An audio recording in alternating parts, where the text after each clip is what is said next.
75 Cadillac. I've got the top rolled back on a southern born unclouded day, down a long stretch of highway. I know this day's gonna be my friend, long as I'm here, baby, in the flatlands, Mississippi flatlands. Well, welcome to the Only One Shot Golf Podcast. I'm Jim Gallagher Jr. Don't forget to subscribe to wherever you get your podcast. And a special thanks to Steve Azar for allowing us to use his music. You can find Steve at steveazar.com. Don't forget to get your copy of Only One Shot. That's available at Amazon, written by VJ Trolio, the teaching professional at Old Waverly. Well, I told everybody we're going to do a daily kind of diary type thing, or podcast, I should say, each day. And today is Thursday, opening round of the 86 Masters. And it was quite the day for us this morning. Got off to a start. Everybody's anticipating Tiger, how he would do. Get out there. We watched him on the practice area. We were doing live from there at the back of the practice area. And it was just the electricity. It was interesting to watch him in his warm-up. He didn't hit a lot of balls, and he said at the end of the round he struggled on the range, but he sure knew how to turn it on after that. He opened with 71, an amazing round. And the electricity, the whole atmosphere was just, it was just unbelievable.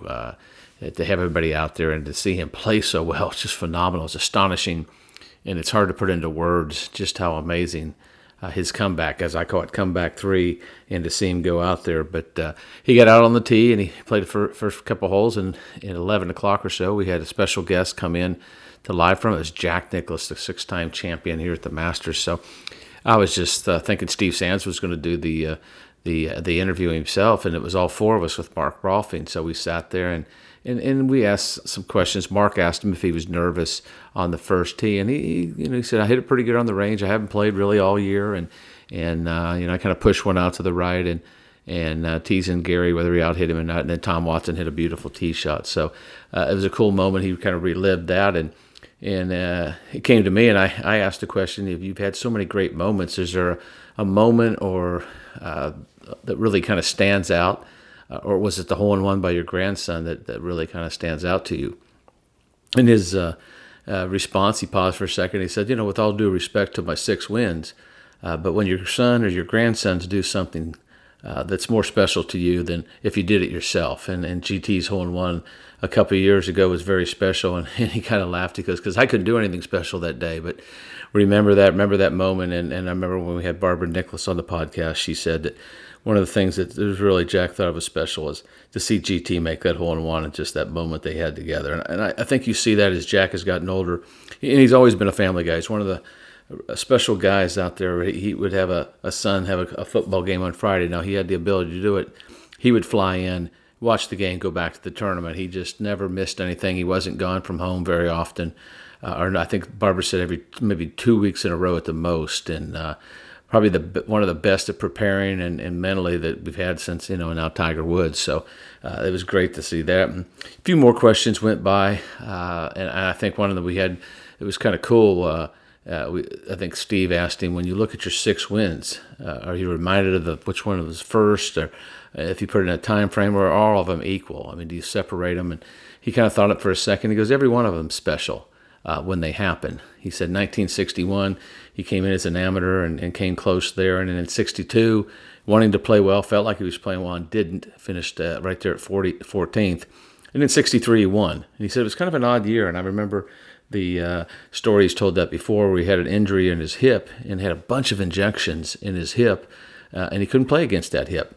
And he said he'd always played a left to right shot. He said because of his hip and not being able to get to that side, he had to play a right to left shot. And he said that was a good thing for here because I had to learn how to play a right to left shot. He said he'd never played one, and he ended up winning the tournament. So I thought that was kind of interesting to see him kind of completely change a shot pattern like that and then go on to win. And he said, it was similar a situation as this year, really wet. Third round was terrible rain as we've had here the last couple of days. He said, but they played in it, and it was survival. And he said it was just amazing there. And he won again in 69. Or I shot 69 in the final round and 65 and won. He shot 271 which was an amazing score. And he said the next year they got there and the greens were hard, the fairways were long, and the course played dramatically different and much harder, and 288 won, 17 shots difference. So that's the things you can see at Augusta. I think we're going to see that today with some good scoring opportunities. The guys had some good scores. Greens were receptive. Interesting to hear Scotty Scheffler say the fairways were firmer than he thought they'd be. But this was the day to score. Like I said, we've seen some good scores. Cam Smith made a double on his first hole, double on his last hole, and shot 68. But we saw some good scores, and I think it's only going to get tougher. Wind picked up about 1 o'clock. Blew pretty hard, but tomorrow it's going to blow at least that and probably be about 20 degrees cooler. So could see a situation like Jack said where it's just a matter of survival as we go on. And we talked about, how do you play the golf course and how do you challenge a golf course with, aggressive. And he basically said, you don't have to challenge this course. You don't have to go after these aggressive shots. You can play somewhat conservatively. He said, but there's 6 key shots around Augusta National. And that's the tee shot at 2. He said you can't go left or you're going to get a plane ticket home quickly. And he said I can't understand why people quit going down there, but they go down left and they just don't come out of there without a big number. And he said you play the rest of the front 9, it's pretty normal. And then the next shot that was important is the second shot at 11. We know how tough that shot is. Probably going to be even tougher this year with the changes, the lengthening of it. They straightened it out a little bit, but just there's no bailout to the right by the green. And I think that's something we'll look for as we continue on. And you go to the next shot, the next hole, the tee shot at 12. And he was reliving 2 years ago when Tiger got up there, and he said these guys kept trying to hit right to left shots or keeping it right there, and they kept hitting it in the water, hitting these little floaters. And he said Tiger got up there, he had a little left to right shot right on the green, and he told Barber, he said, this tournament's over. He's winning because he played the proper shot, the conservative shot. He didn't go at the whole location was over on that right, which you kind of get sucked into, and he just didn't do that. The next shot that was important was the tee shot at 13 and the second shot at 13.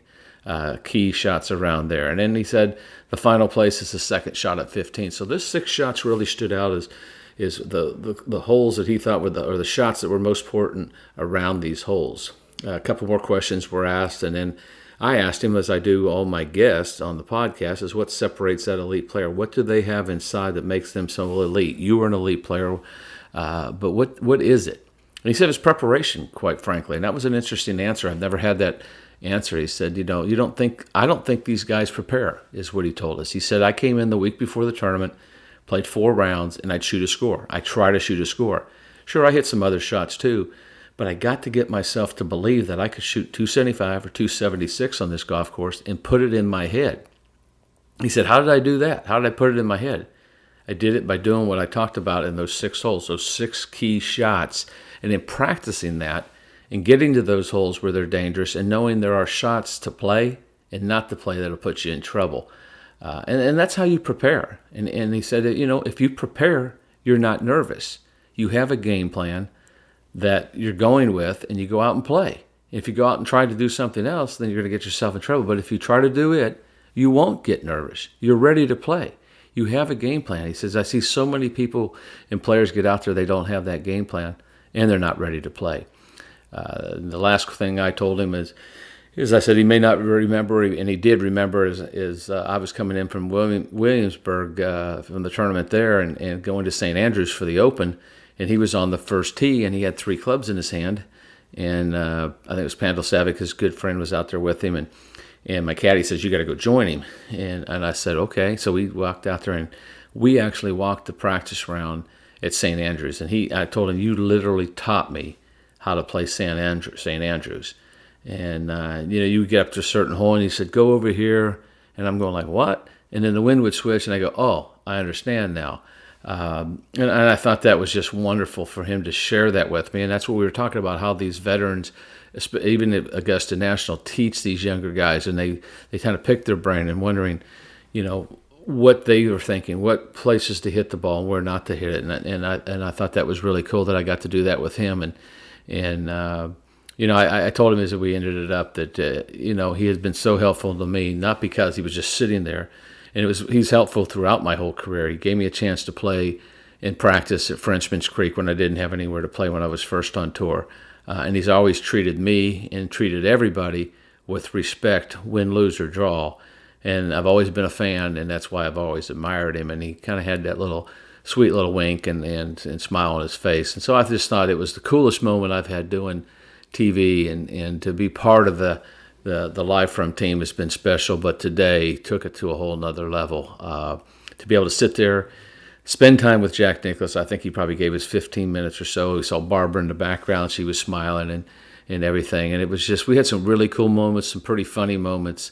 And I think Steve asked him one time, about Tiger. He said, he's got 5 wins. Do you cheer for him? Are you against him? And he told a story about Gretzky, and someone was going to try to beat Gretzky's records. He goes, that's why they have records and blah, blah, blah. And Jack says, I'm rooting for him. I'm rooting for him to get to 6, but I'm not rooting for him to get to 7. And we all just kind of laughed, and I thought that was really funny. And he kind of ended, I think, at one point, he said, I never really wished anybody good luck. He said, I didn't want them to have luck. I wished them to play well and do their best, but I never wished them good luck. And I thought that was kind of a funny part that he brought up there. But it was a cool day. I actually got down to the merchandise stand and got in there and got some stuff for the kids. And I'm finishing up watching the Masters now. Like I said, a lot of good scores. It was a memorable day for me. And Tiger Woods, 71, hasn't played in so long, coming out of that terrible accident. Comeback 3 is in motion, and I'm looking forward to seeing, like I said, a lot of low scores out there today. We're going to see some tougher conditions tomorrow, some windy conditions, cooler temperatures. We'll see if these guys can handle it, and it's going to get tougher as the week goes on, and maybe a week of survival, as Jack said. But, it played the way I thought it did, other than maybe the fairways were firmer. But it's going to be a fun Masters. It's wide open. So many players can win. And I look forward to each day bringing you kind of my thoughts and kind of the special moments in my day. And I appreciate you listening. And you got to remember, whether it's life or golf, you may have only one shot. You got to make it count. Thanks for listening, and we'll be with you tomorrow. And you all have a good day.